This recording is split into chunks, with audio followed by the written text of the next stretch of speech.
Le titre de ce livre, c'est Étude des prophéties bibliques. Nous sommes présentement, il est écrit, je précise, il est écrit par le bien-aimé frère Mark Toppenous. Nous sommes présentement à la grande partie 4 ou sous-partie 4 de ce livre qui parle de l'Église, petit 1, chapitre 1, petit 5, soins de Christ pour l'Église. Soins de Christ pour l'Église. Cela nous amène à considérer encore ce que Christ fait maintenant pour son Église. En effet, si celle-ci est vue dans sa perfection en Christ, d'un autre côté, elle est préparée sur la terre pour le jour glorieux de sa rencontre avec Christ dans le ciel.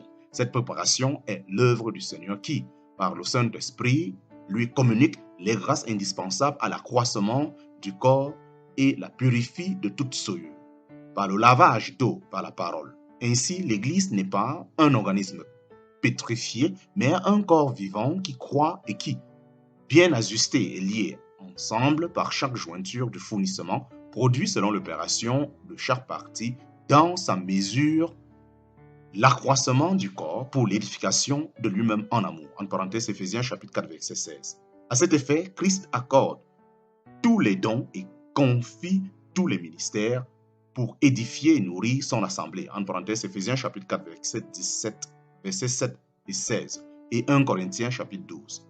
Le but final, la perfection absolue, ne sera atteint qu'au ciel, où tous ceux qui composent l'Église auront revêtu un corps glorieux semblable à Christ.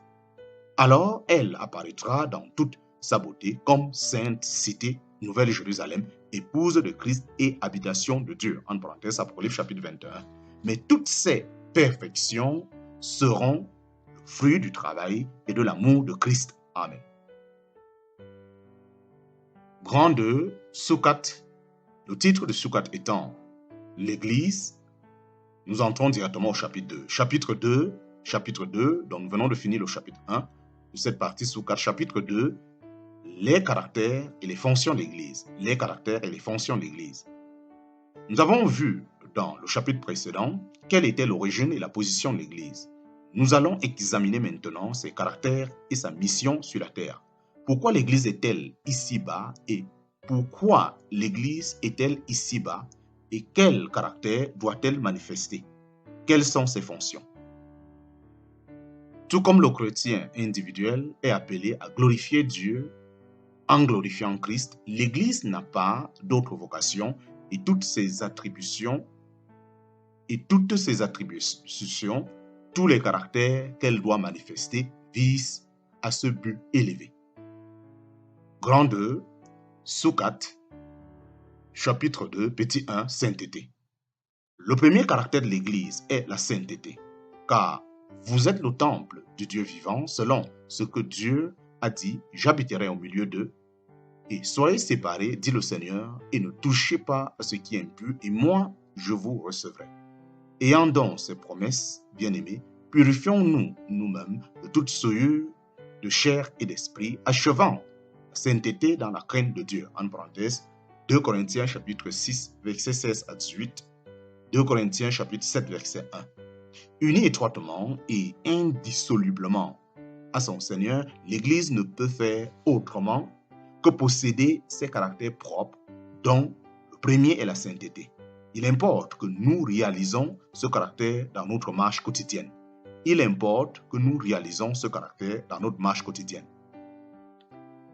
Grand 2, Soukat, chapitre 2, petit 2, unité. Un deuxième caractère que l'Église de Christ possède et est appelée à manifester est son unité. Il y a un seul corps et un seul esprit, comme aussi vous avez été appelés pour une seule espérance de votre appel. En parenthèse, Éphésiens 4.4. Nous qui sommes plusieurs, sommes un seul corps en Christ et chacun individuellement membre l'un de l'autre. En parenthèse, Romains chapitre 12, verset 5. Car de même que le corps est un et qu'il a plusieurs membres, mais que tous les membres du corps, quoi qu'ils soient plusieurs, sont un seul corps, ainsi aussi est le Christ. Car aussi nous avons tous été baptisés d'un seul esprit pour être un seul corps. En parenthèse 1 Corinthiens chapitre 12, versets 12 à 13. L'Église est donc une. Christ n'a qu'une épouse, dont font partie tous ses bien-aimés rachetés, quelles que soient les manières dont ils réalisent leur position ecclésiastique. Un petit nombre d'entre eux seulement, hélas, ont compris cette vérité et rendent témoignage de cette unité à la table du Seigneur. Grand 2 de ce livre, Soukat qui parle de l'Église, chapitre 2, petit 3, présence du Saint-Esprit. Un troisième caractère, l'Église de Christ, c'est la présence en elle du Saint-Esprit. Ce caractère est particulièrement important à considérer, car c'est de cette présence du Saint-Esprit dans l'Église que découle sa sainteté et son unité. Il y a eu des rachetés sur la terre avant la descente du Saint-Esprit. Des âmes réveillées par l'Esprit des âmes réveillées par l'Esprit manifestaient la vie et le fruit de l'Esprit. Elles étaient donc nées de l'Esprit comme les rachetés de l'économie actuelle. Cependant, c'est la descente du Saint-Esprit en tant que personne, la Trinité, le jour de la Pentecôte, qui forme l'Église. Auparavant, les croyants étaient dispersés et il fallut la mort et la résurrection du Christ suivis de la Pentecôte pour qu'ils fussent rassemblés en un. En parenthèse, Jean chapitre 11, verset 52.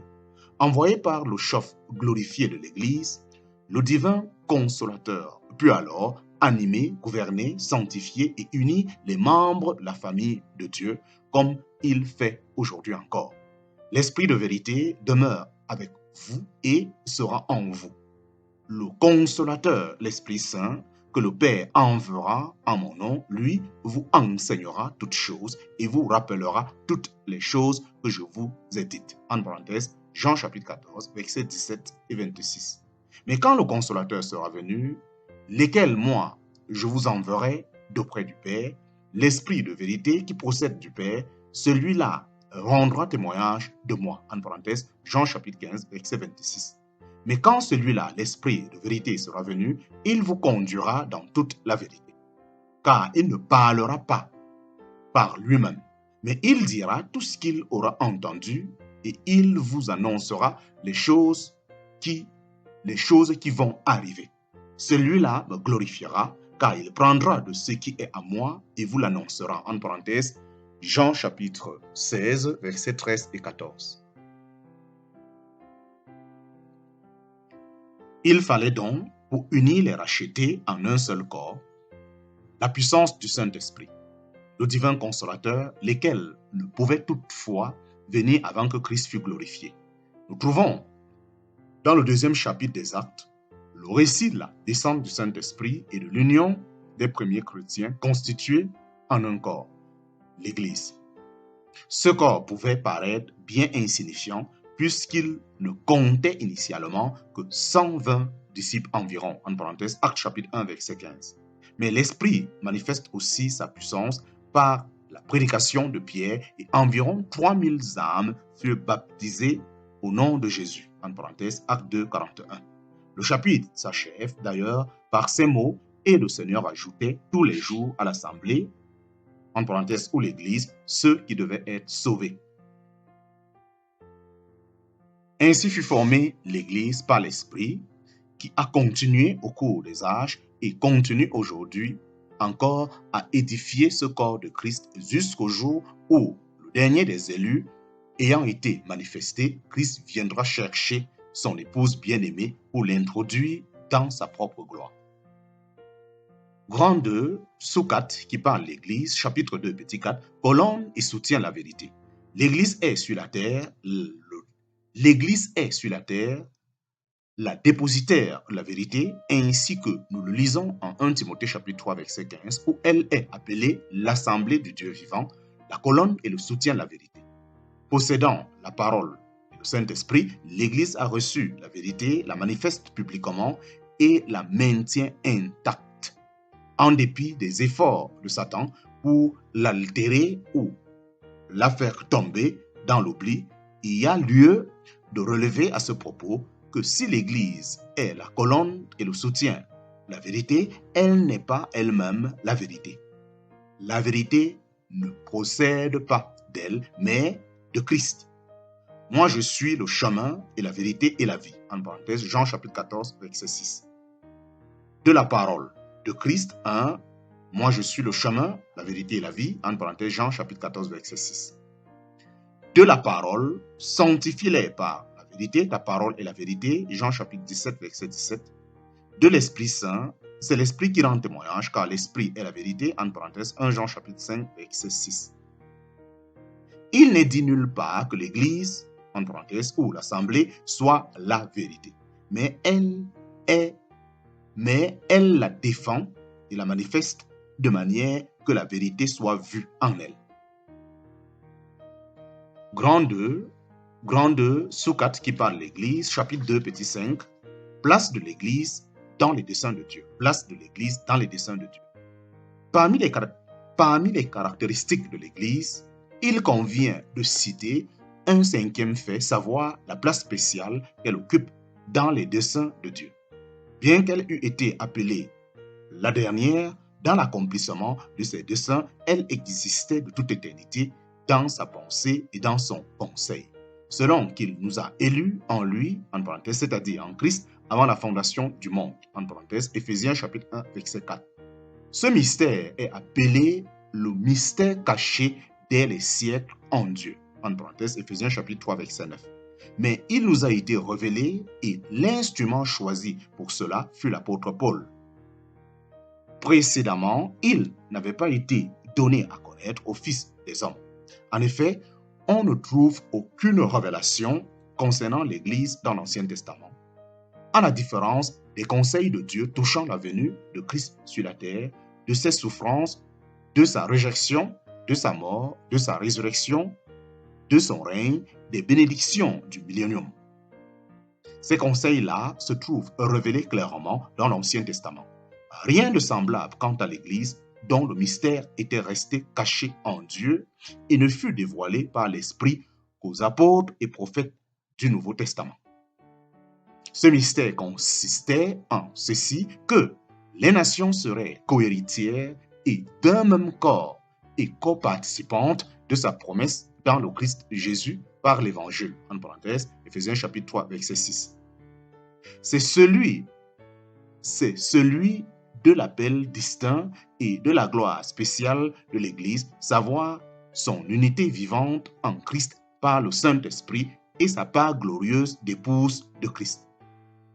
Dès maintenant, l'Église est bénie de toute bénédiction spirituelle dans les lieux célestes en Christ. En parenthèse, Éphésiens chapitre 1, verset 3, tandis que, comme nous l'avons déjà dit, Israël recevait des bénédictions temporelles, en parenthèse, Deutéronome chapitre 28, verset 1 à 14.